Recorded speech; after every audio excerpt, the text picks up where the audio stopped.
if you're like me, you like to stockpile way too many resources in pretty much every game, but maybe especially Disney Dreamlight Valley. Between the questing, the star path, the dream snaps, the decorating, we always need items, and there's nothing worse than almost finishing a dream snap, being perfectly in place, having your villagers there, and realizing you need to craft 3 more pieces of a fence that you don't have the supplies for. That's why I personally like to keep at least 1 row full of every item in the game, which means I have so many chests, dozens upon dozens of chests, and finding a storage system that works is imperative. Today, I'm going to talk to you about my storage island, explain why I switched to this system from what I was using before, give you a full tour and graphics so you can steal my island if you want to. Now, for the first 3 years or so of the game, I was using my main house as storage. I really liked this system for a long time. It was nice to have everything in one building. It gave me flexibility because I could use different rooms for different items and still make them pretty and practical. But by the time Wish Blossom Ranch started coming around, I realized I was not actually using my house as much as I should have to put my items in. My valley was becoming cluttered because I would drop items or I would place extra chests trying to offload things in my pocket, and it became too much. It started to be too much, and I realized I think it was because I was tired of going through half a dozen or more loading screens to put everything that I needed to away. At this point, I had 4 floors of storage in my house. The first floor was for the valley, the second for Eternity Isle, the third for Storybook Vale, and the fourth was for gems from across all of the maps. I was getting ready to make a 5th floor for Wish Blossom Ranch, and I decided enough is enough. So after months of fighting it, I finally gave in and decided to make a storage island. Before I talk about my storage island though, I want to give you a little bit of an idea of what I use for my storage system. I use a 2-tiered system with short-term storage and long-term storage. To show you what I mean, I'm going to pop on over to one of my biomes. I have a short-term storage station, say that 3 times fast, set up in each of my biomes. I try to put this close to my well, and if there's a Goofy's stall in that biome, I will put it near that as well, so everything is in one classy, convenient little location.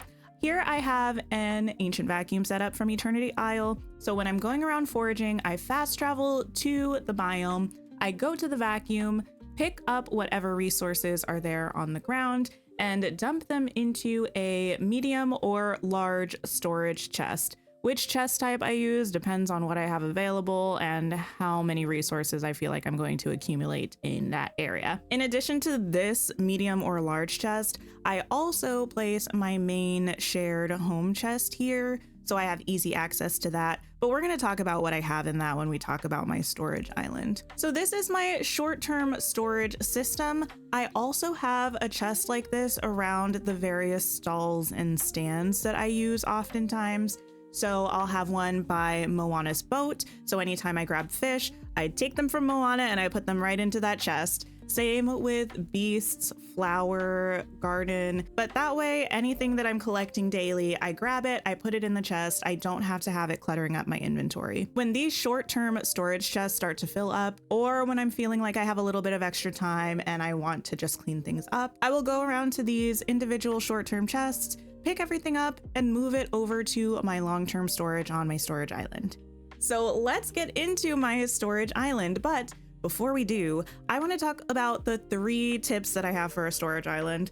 The first is where I would recommend setting it up. I recommend using either the plaza or the meadow island. This is because they have the same grass color and texture, and the general environment of the island is fairly similar between the two. This gives you the most flexibility and versatility for dream snaps, so you're not using up, for instance, the only snowy island that you could use if you were trying to make a dream snap on an island. The second tip I have for your storage island is to go with an aesthetic that you are going to love and that you think you're going to love for a long time. I ended up going for this pixie fairy core village sort of feel because it felt like me on a deep and personal level. It felt like I was going to love this for a long time. Setting up a storage island is a process. It can be very time consuming, and I don't want to have to change anything about this. I have it arranged so it's very easy to expand without really changing anything. I don't want to have to go back and redecorate. I want something that's going to make me happy for years and years to come. My third tip for a storage island is to find a system that's intuitive for you, that makes sense for your personal brain. I know a lot of stuff in this video is probably going to be Tink brain. It's not going to be everyone brain. That's because I wanted something where when I'm looking for an item, my brain says it should be in this spot, and I go and that's where it is. I don't want to set up something that maybe is more perfect, more aptly categorized, but just doesn't make sense in my brain. I will be giving you a graphic and a spreadsheet showing you where I have every single thing in this storage island if you want to copy my system, but I would recommend, even if you do, play around with it a little bit, see what makes the most sense to you and go with that, because if it makes sense, it's going to be much more usable for you. Now, let's get into my storage island. My storage island has this cute little outline of a fairy pixie town around it. I think it's so cute and colorful and vibrant. I have my storage chests along the sort of outside of the island, and I have this central utility area. So beyond being where I put every item in the game, this is also a spot where I can easily pop to do whatever crafting, whatever cooking I have to do, anything that I would need to do with resources that I'm grabbing or placing in quest lines and star paths. I want to have here for the most part. So in this central utility area, I have a crafting station. I also have a cooking station, an uncrafting station, and a time bending station. So anything that I need to do with any of the crafters, I have within mere feet of the wishing well. The other thing that I have on this island over in the corner is these ancient cookers. I use these primarily to make berry salads for my energy, but before each star path, I will set up some 5-star appetizers, 5-star entrees, and 5-star desserts in these ancient cookers, because there are often tasks in the star path to cook various meals, and collecting them from these cookers counts. If you don't have Rift in Time and don't have access to the ancient machines, you can use the slow cooker, I believe it's called, that comes with Tiana's quest line, I believe. In this central utility area, I do also have a few chests. So I have this main storage chest. This is where I keep my berry salads and any other meals I may have cooked up for energy. I also keep every item that's needed to feed the critters in the biome, so all of their favorite foods. I also have elixirs in this chest. Typically for quests or star paths, at some point I'm gonna want an elixir to make my life a little bit easier. So having them in this shared chest gives me quick, easy access to them without even having to go to my storage island. You might also see I have this festive cocoa bean. Any quest items for a quest line I'm currently working on, I will put in this chest. I will also put any items from seasonal events that are currently happening in this chest. Then once the quest line is over, if I have any items left, or once the event is over, I will go ahead and take those items and move them to my storage island for my long-term storage. The other chests I have in this section are overflow chests. So I have one by the crafting table. This is my crafting items overflow. Any designated areas for the items that get full, I will put extras in this chest. Once it starts to get full, I'll either craft some things with them or I'll go ahead and sell those items. I have a food overflow chest by this cooking station. So any food items that I have extras of, again, I'll plop in here. On the other side of this cooking station, this is for pumpkins and ginger, which I will stockpile to cook for either memories or money. That is this central hub of the storage island. In terms of my main storage chests, I have them all in separate quadrants. So I have a quadrant over here for enchantments and events. This is where I have Dreamlight magic-y things and items from seasonal events. I have a quadrant for gems and flowers, a quadrant for crafting items. It takes takes up both sides because that's the largest portion of items. And then I have one for food.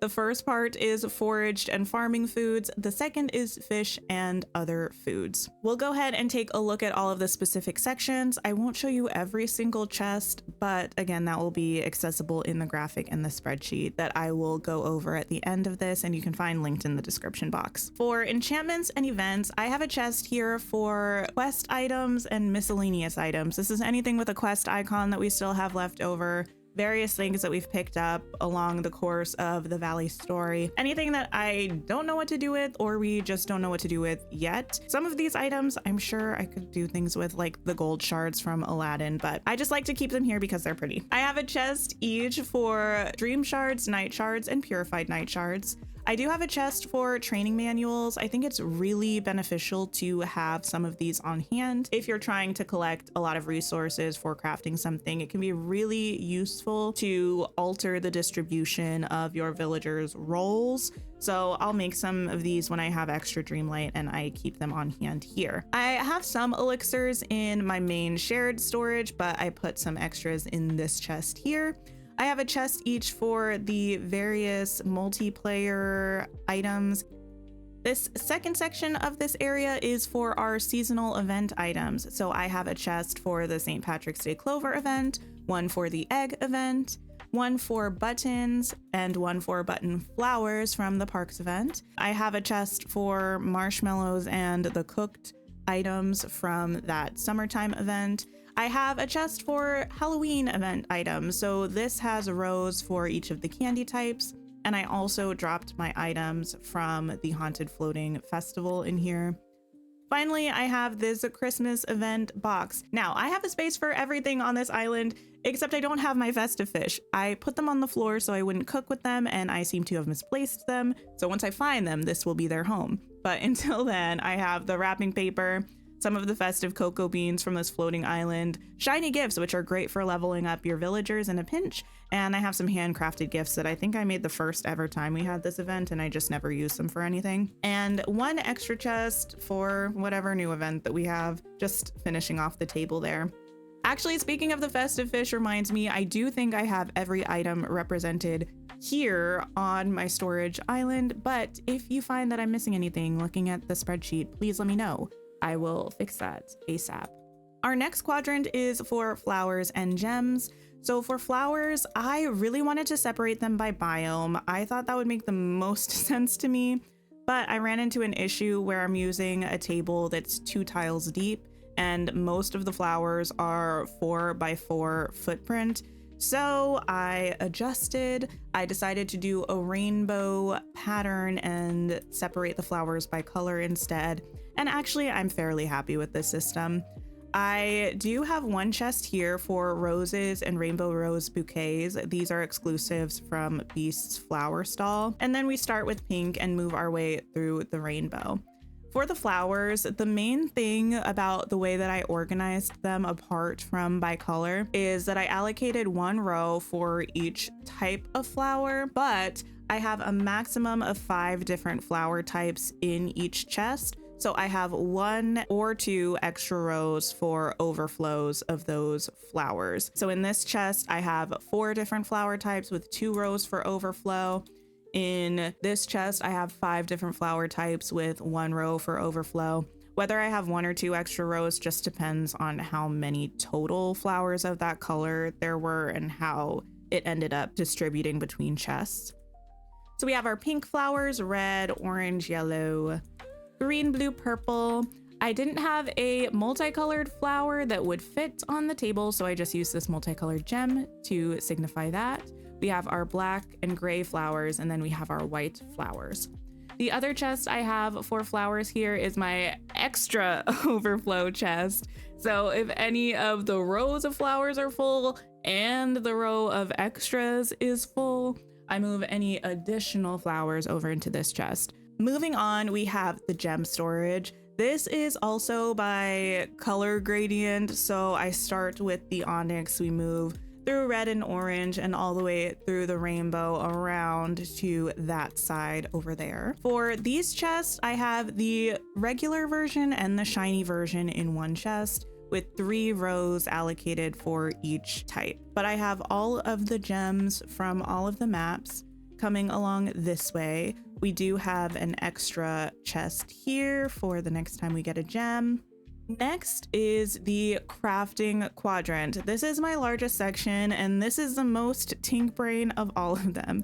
So I will kind of loosely explain how I have this set up. It will be in the graphic and the spreadsheet, but this is the one that if you steal my storage island for yourself, you might want to rework this one a little bit. I know it's arranged in an odd way. The saving grace is that for the most part, I have 2 item types in each chest, and I was able to put both items on the table so I know what's in each chest. I did have a bit of a problem. Some of the items were 4x4 tiles or for some reason couldn't go on the table, so those items I had to get a little bit creative and put some flower boxes, and I just do my best to remember what's in those chests. We start with woods and wood adjacent items. So I have a full chest allocated for each wood type, including one for old barnwood, pine cones, petrified wood. Then we move into mostly dug resources. So things like soil, I have my clay and bricks in one, since bricks are a refined product of the clay. That has old braided rope and copter seeds. It made sense for me to put it there. It's fine. Continuing with dug resources from various maps, I do have glass, sand, and empty vials in one chest together. We've got pebbles and snowballs. I have cotton and fabric. We have our seaweed and algae, some rope and fiber.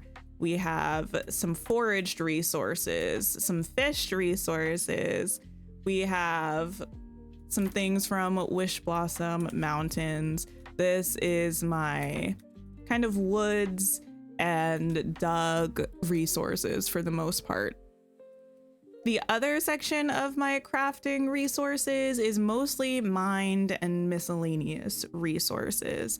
So we start with our coal, we have stone, iron, gold, the vitalis and regular crystals, various mined rocks and ores from different maps, as well as some refined products from Eternity Isle. I have some fished resources here from Wish Blossom Mountains and Storybook Vale. I have a chest for Glimmer and one shared for the Ancient Cores from Eternity Isle. I have my snippets here. For snippets, I have them separated by type, so one for birds, one for frogs, and one for demons. I do also have one for specifically the white and shadowy snippets. This is a good time for me to explain that some of the chests are organized with horizontal rows of items, like this one, and some are organized with vertical columns of items. This is dependent upon how many items I needed to put in the chest and what made the most sense. So for the 4 different bird types, it makes sense for me to have 2 different columns instead of 1 row each and then 2 random extra rows. After the snippets, I have some more time bending parts. I have 2 chests for the time bending gifts, and I have 2 for the time bending fragments. That is my crafting section. In between the crafting and our food quadrants, I do have these 3 little bonus chests. These are my seeds. So I have one for my fruit seeds, one for vegetable seeds, and one for grains. I don't have those full. Those are usually things I get from either buying from a new map or biome, or seeds that I pick up from clearing night thorns or their equivalents. I'll put those seeds there. For the food section, we have it separated by farmed and foraged foods on one side and fish and miscellaneous foods on the other side. For farmed and foraged, we start with a row for spices. Each map has its own chest of spices where we keep all of those. I have one for grains and assorted ingredients. So we have grains from the valley, from the Vale, and from the Wish Blossom Mountains. I also have this miscellaneous chest from Storybook Vale that are some foraged things, some farmed things, I think, and some that we buy from Goofy's stall. Lastly, we have our fruits and our vegetables. So same thing with the fruits. We have them separated by map, 2 chests for the valley, 2 for Eternity Isle, 1 for Storybook Vale, and 1 for Wish Blossom Mountains based on the number of items we have. And vegetables, 2 for the valley, 2 for Eternity Isle, 1 for Storybook Vale, and 1 for Wish Blossom Mountains. It's interesting to see in this way the amount of items that we have per DLC and how that has been potentially trending. Finally, we have fish and other foods. This is where I have some miscellaneous things like Mulan's tea leaves. I have the items we can buy from Kafkaf, specifically Tiana's palace and nowhere else. I have Gaston's meats. Here I have honey coral. I wasn't entirely sure where else to put them, and I just popped them here. We have foraged seafood from the valley, and then we move into fish from the various maps. I have room for 1 row of each fish, and I have these separated just alphabetically. So we have 4 chests for fish and seafood from the valley. I have 1 for here and there fish, all on their own. We have 2 chests to make room for all of the fish and seafood from Eternity Isle, 1 for Storybook Vale, and 1 for Wish Blossom Ranch. I do have 1 more chest over here by the Ancient Cookers. This is my berry salad overflow chest. So I do have a chest by the cooking station where I put my extra foods, but anytime I have extra blueberries, gooseberries, or raspberries specifically, I drop them here and then I can use them to make berry salads in the Ancient Cookers. I just like to keep those separate from the rest of my foods. You may have noticed some extra chests over in the quadrant with enchantments and events. These are empty. There's nothing on the tables. There's nothing in the chests. This is room to expand if we have a new category or subcategory of items. One thing I really like about the way that I set up the island is I have a lot of extra space, even though sometimes it may not look that way. I plan on connecting the corners of all of these quadrants eventually to make more room for more tables and chests as we get more items. And I feel like there's actually a good amount of space to grow here. I'm about to walk you through the graphic and the spreadsheet if you want to know exactly where I have everything on this storage island. But before I do, if you've made it this far in the video, thank you so very much for being here. Please press the like button if you're enjoying it. I would really appreciate it, and it helps me with YouTube things. Also consider subscribing. I play Dreamlight Valley usually 2 days a week on stream. We also play other cozy and chaotic games. We do some decorating, like I decorated most of this storage island on stream, and generally just have a great time. So let's go ahead and look at this storage graphic. The graphic and the spreadsheet go together. They can both be found in the description box of this video. I have all of the chests on this graphic labeled and color coded. So each of the areas have their own color. The extra miscellaneous chests are all pink. Enchantment and events are red, flowers orange, gems green, crafting materials are light blue, foraged and farmed foods are dark blue, and fish and other foods are purple. Within those areas, each chest has a number. From this top-down view, you can kind of see which items are in which chests. I do recommend downloading this image and zooming in because there's a lot going on.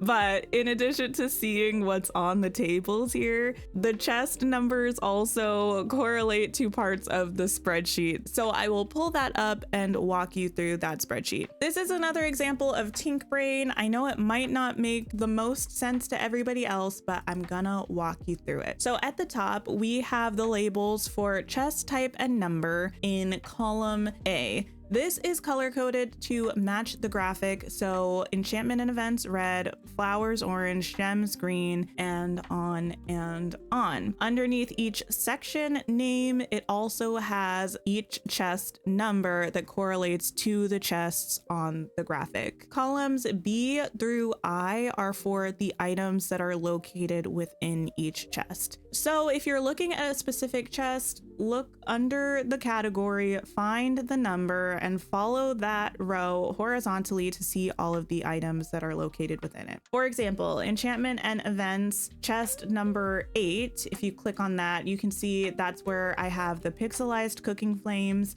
and the super pixelized cooking flames. Or for example, flowers chest number 15 is where I have the purple bellflower, the purple falling penstemon, purple hydrangea, and purple impatiens. I also, apart from the elixirs and training manuals, have every item listed with its official name in game. So if you're looking for a specific item, you can actually just search that. So if you control F and search red algae, for instance, it will tell you that that is in crafting chest number 18.